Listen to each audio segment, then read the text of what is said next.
Talk about sick control freaks who hate humanity so much that they spend their every waking minute trying to think of ways to set up a global government so they can exterminate us and our families. My God. And their plan is so horrific, they think we're too weak-minded to face what they've admittedly been caught doing and to resist them. Are you pathetic scum that deserves to die? Are you going to prove them right? It's up to you. The globalists have been so arrogant that they've not even hidden any of their designs. They think that it's so horrific that we'll just let them get away with what they're doing. Are we smart enough to learn from history? Government is the #1 cause of unnatural death throughout all of human history. Government tends to be taken over by psychopaths who are completely ruthless. Good people tend to stand down and let the psychopaths do whatever they want to them simply because they are the authorities. But the technocratic eugenics social engineers are not content to just soft kill the population. All across the Western world, from Australia to the United States, government-funded universities have been developing level 4 super weaponized viruses and bacteria that kill over 90% of the mammals that come in contact with it. That's more than 9 out of 10 people on your street dead. Weaponized airborne Ebola, weaponized airborne mousepox that can be designed for humans, weaponized airborne smallpox, weaponized airborne bird flu, weaponized airborne H1N1. Our own government dug up dead whalers who died of the Spanish flu that killed more than 40 million people. And they've dug up the original bubonic plague and replicated it. They've taken every disease ever seen in history and souped it up.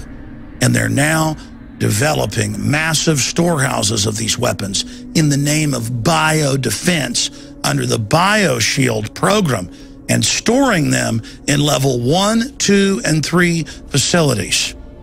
Let me put this in layman terms. A level 4 bioweapons lab should be 3 floors under the ground, barbed wire fences, minefields, and machine guns, and a system that if the super germs get out, they pull a lever, alarms go off, and the whole place goes up in flames. But instead, the global elite are storing it in level 2 facilities like the University of Texas at Galveston behind a glass door with a swipe card, right there in Petri dishes. And they're doing this so that when they release it to massively reduce population, they can claim it was an accident. This is one of the biggest threats we face, is the fact that these eugenicists that run our governments have produced literally hundreds of super weapons and are just waiting until they've got their police state grid in place to release them. There are countless other examples of government weapons programs that endanger our planet. You know about nuclear weapons. You know about systems that kill all the life but leave the buildings in place, like the neutron bomb. But then, of course, there's also race-specific bioweapons that people like Dick Cheney talked about in the PNAC documents. Weapons that kill certain racial types and leave everyone else alive. In fact, it's possible that a weapon could be released and only Asians would live, or a weapon could be released and only people of Northern European derivation would survive. Or weapons could be released where only people of Semitic background are killed, or people of Semitic background survive. These systems have been developed and are on record. But getting back into nuclear weapons, the Air Force has admitted they've been testing and trying to develop things like antimatter bombs that could actually destroy the entire planet. And yes, scientists at CERN have come out and said, well, there's a low probability that we'll create a black hole that destroys the Earth, or a strangelet, or a particle that sinks to the center of the Earth and then causes the planet to implode.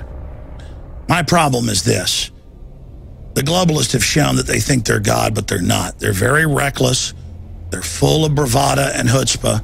And we now have hundreds of nuclear reactors in the world that are close to 40 years old or older, which are now literally rotting. And 9 out of 10 reactors are now reportedly leaking radiation. And the elite just doesn't care. You know, a great example of this was in the 1940s when they first tested the first A-bomb. Many of the scientists thought that it could ignite the world's atmosphere and kill the habitability of our planet. Thank God it didn't ignite the atmosphere. But the point is, they still went ahead with the test in their search for godlike powers. Now I am become death, the destroyer of worlds.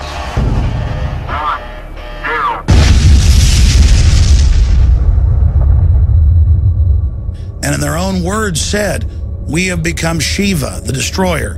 We have become Kali, the god of death. We are going to take on these powers even if it destroys us. A few decades later, the United States had tested more than 100 high-power hydrogen bombs in the upper atmosphere and in the Van Allen radiation belt. The Air Force wanted to see if they could blow up the atmosphere. Again, they tell us all day give up our liberties because somebody might detonate a car bomb, but meanwhile, they're firing hydrogen nuclear weapons into the upper atmosphere in an attempt, in their own words, to blow a hole in the atmosphere. I interviewed years ago the director of HAARP, and he admitted that they're able to ignite the atmosphere with this system. Our whole world has become a giant experiment by mad scientists. This presentation is only a small part of the evidence.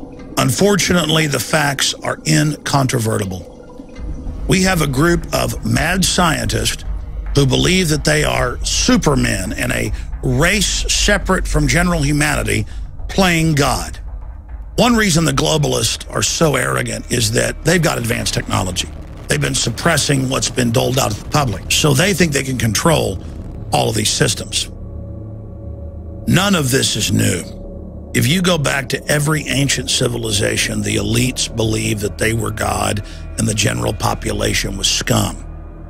And the longer a dynasty went, the more decadent and crazy it got. The more the elites began to believe that they were infallible and God. And it's this same incredible hubris that is endangering our civilization today. You have all these elite families interbreeding with their aggressive genes, their psychopathic genes, their sociopathic genes.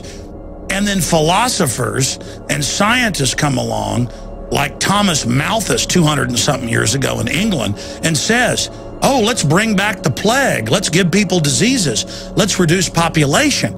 And then you see every other major British scientist, and then German, Russian, US scientist since then, who's into eugenics, saying Malthus was right. Let's promote the plague. Let's kill the general public. And then you've got these inbred elites who are into all this stuff going, absolutely, let's do it. And then you find out they're putting stuff in our vaccines, our food, our water. They're engineering Trojan horse genetic traits into food that are causing organ failure and sterility. And you realize that a bunch of crazy psychos are in control. But I'll tell you what's even crazier. These psychopaths aren't even in control.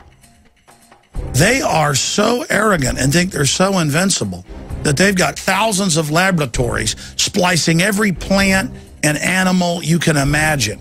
Monkeys that have got 5 or 6 other species. Fish that have got insects in them. You name it. It's just pell-mell, helter-skelter, pedal to the metal, wild.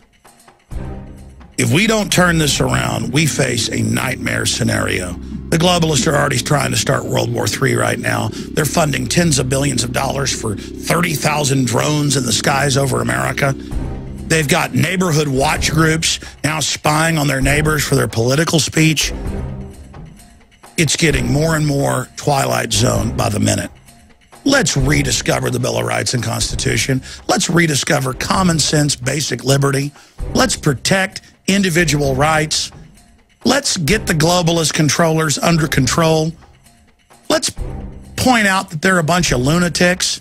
Let's stop buying into their whole Madison Avenue Wall Street, Hollywood false reality. Let's rise above their control paradigm and really see it for what it is and call it out. You can't fight this system from within anymore. You've got to realize this house of cards is already coming down. And the only way to save our civilization, our species, our society, is to face just how dire our straits are. All I want is for our species to continue. All I want is prosperity for our progeny, our great-great-grandchildren, to be able to live in peace and explore space and be successful and look back on the trials and tribulations we went through as an example for the trials and tribulations they're going to face. I mean, the level of corruption and flat-out demonic evil that we're putting up with is just ridiculous. We're at the crossroads, my friends. Our future, our destiny, our very existence is up to you.